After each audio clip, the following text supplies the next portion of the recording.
విశాఖ నగర పరిధి పరదేశిపాలెంలోని నారాయణ కళాశాలలో ఓ విద్యార్థి ఆత్మహత్యకు పాల్పడ్డాడు. విశాఖ మధురవాడ నారాయణ కళాశాలలో ఉధృత పరిస్థితి. కళాశాల ముందు విద్యార్థి సంఘాల ఆధ్వర్యంలో నిరసనకారులు కళాశాలలోకి వెళ్లడానికి పాల్పడటంతో అడ్డుకున్న పోలీసులకు ఆందోళనకారులకు మధ్య ఘర్షణ వాతావరణం. నిరసనకారులను ఈడ్చుకొని జీపు ఎక్కించి పోలీస్ స్టేషన్కు తరలించిన పోలీసులు మృతునికి సంబంధించిన సమాచారం కళాశాల యాజమాన్యం ఇవ్వడం లేదని మృతుని బంధువులు ఆందోళన. ఒరిస్సా బర్గడ్ డిస్టిక్ రాత్రి 11:30కి అబ్బాయి మామూలుగా ఇలాగా బిల్డింగ్ మీద దూకేయని చెప్పారు. కే చంద్రవంశీ అండి, మా వదిన గారు అబ్బాయి అండి.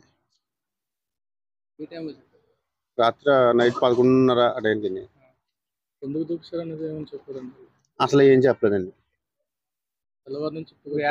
ఇప్పుడు వరకు ఇప్పుడే మేము అరగంట అవుతుందని వచ్చింది. అక్కడి నుంచి వస్తాక మాకు 12 గంటలు 13 గంటలు పట్టేద్దండి. ఏం మాట్లాడుతుంది నాకు లేదండి. ఇంకా హాస్పిటల్లో ఉన్నాడండి, మర్చిలో ఉన్నాడు. న్యాయం చేయాలి. వాళ్ళ డాడీ లేదండి, వాళ్ళ తాతగారు లేదు, ఎవరు లేదండి. వాళ్ళ మమ్మీ ఒకడండి, ఇంకో సిస్టర్ ఉండండి. వాళ్ళిద్దరిని ఎలాగోలా మొత్తం మీద వాళ్ళ మమ్మీ బట్టలు మిషన్ కుట్టుకుని ఏదో సంపాదించి మొత్తం మీద చదివిస్తాగా పంపితే నాన్న వాళ్ళు ఇలా చేశారు. ఇప్పుడు మటుకు ఏం చెప్పలేదండి. ఏమంటున్నాను, ప్రిన్సిపల్ సార్ సైలెంట్ గా ఉన్నారండి. అయితే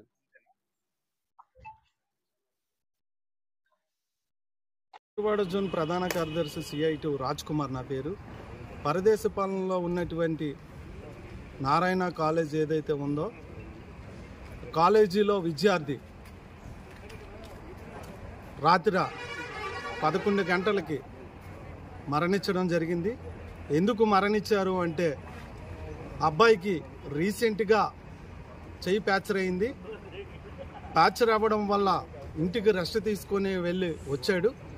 రావడం వల్ల మాస్టర్ గారు, క్లాస్ టీచర్ గారు పిలిచి, మీరు 3 నెలలు రెస్ట్లో వెళ్ళారు కాబట్టి విద్యా తరగతుల మీద దృష్టి పెట్టి గట్టిగా చదవాలి, చదవకపోతే మీరు ఫెయిల్ అవుతారని చెప్పడం జరిగిందంట. దానికి ఆ అబ్బాయి మనస్తాపానికి గురయ్యి, నేను ఎలాగా ఫెయిల్ అయిపోతానని చెప్పి 5వ అంతస్తు మీదకి వెళ్ళి దూకియడం జరిగింది. దూకిన వెంటనే మరణించాడు. మరణించినటువంటి సీన్ ఆఫ్ అఫెన్స్ ప్లేస్ ఏదైతే ఉందో యాజమాన్యం కడిగేసింది. ఇప్పుడు ఎలా ఇన్స్టిట్యూట్ చేస్తారు, బాధ్యులకి ఎలా న్యాయం చేస్తారు? అబ్బాయికి నాన్న కూడా లేడు, తల్లి ఏదో కూలి పని చేసుకొని చదివిస్తుంది. ఇక్కడ ఏదైతే చదివిస్తున్నటువంటి ఆ తల్లి ఆరాధన మనం ఎవరూ తీర్చలేంది. కాకపోతే ఈరోజు కాలేజీ నారాయణ చైతన్య కాలేజీలు ఏవైతే ఉన్నాయో తరచుగా ఇటువంటి సంఘటనలు జరుగుతున్నాయి. జరగనందుకు వాళ్ళు ఎమ్మెల్యేలుగా మంత్రులుగా ఉండడం, అధికార పార్టీలకి ఇటువంటి జరిగినవన్నీ మేనేజ్ చేసుకోవడం జరుగుతుంది.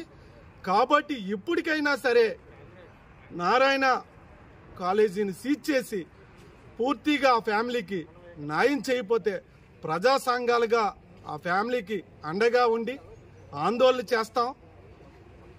ఇక్కడ ఈ పరిధిలో PM పాలెం, ఆనందపురం, తగరపొలస ఈ పోలీస్ సిబ్బందితో సీన్ ఆఫ్ అఫెన్స్ విలేకరులు కూడా చూడనివ్వడం చాలా దుర్మార్గం. సీన్ ఆఫ్ అఫెన్స్ని ఎందుకు మీరు కప్పిపుస్తున్నారు? వెంటనే బహిర్గతం చేయాలి. ఎవరికి అడగమని చెప్తే యాజమాన్యం కడిగింది, ఇది కూడా బయట పెట్టాలి. పెట్టకపోయినా వెంటనే కాలేజీని సీజ్ చేయాలని ప్రజా సంఘాలుగా మేము డిమాండ్ చేస్తున్నాం. అబ్బాయిది ఒరిస్సా కోరపుట్టు దగ్గర, ఇక్కడ కాదు అబ్బాయిది, కోరపుట్టు విలేజ్లో ఒక తండా అంట. తండాకి రీసెంట్గా వాళ్ళ నాన్నగారు చనిపోవడం జరిగిందంట, వాళ్ళ తాతగారు. అబ్బాయి పడిపోయి ఇంట్లో రెస్ట్ తీసుకోవడం వల్ల, వీళ్ళు ఒత్తిడి వల్లే అబ్బాయి ఈరోజు ప్రాణం కోల్పోవడం జరిగింది. జాగ్రత్తగా మందలిచ్చి చెప్పుంటే బాగున్నావు. వీళ్ళు గట్టిగా మందలిచ్చడం వల్ల, నువ్వు ఫెయిల్ అయిపోతావని చెప్పడం వల్ల ఈరోజు అబ్బాయి మరణించాడు. అబ్బాయి ఫ్యామిలీ ఈరోజు చాలా ఇబ్బంది పరిస్థితుల్లో ఒకే కొడుకంట. కాబట్టి యాజమాన్యం మీద చర్యలు తీసుకోవాలి, ఇటువంటి కాలేజీలు సీజ్ చేయాలి. కలెక్టర్ గారికి ఎన్ని వినతిపత్రాలు ఇచ్చినా సరే విద్యా కాలేజీల మీద ఎందుకు ఒక కమిటీ వేయట్లేదని మేము నిలదీస్తున్నాం. చాలా వినతిపత్రాలు ఇస్తున్నాం. రీసెంట్గా భగీరథ క్యాంపస్లోని, అబ్దుల్ కలాం క్యాంపస్లోని పిల్లలు పైకి దూకేస్తామని వాళ్ళు పెడితే ఆ రోజు విలేకరులు ప్రజా సంఘాలుగా వెళ్ళి మాట్లాడి చెప్పడం జరిగింది. అయినా సరే ఒక కమిటీ వేయలేదు. ఎందుకు ఈ విద్యా సంస్థల మీద ఒక కమిటీ వేయట్లేదంటే వీళ్ళ అధికార పార్టీ ఎమ్మెల్యేలుగా మంత్రులుగా ఉండడమే దీనికి కారణమని మేము ప్రజా సంఘాలుగా గట్టిగా చెప్తున్నాం. ఇప్పటికైనా వీళ్ళ మీద చర్యలు తీసుకోవాలి.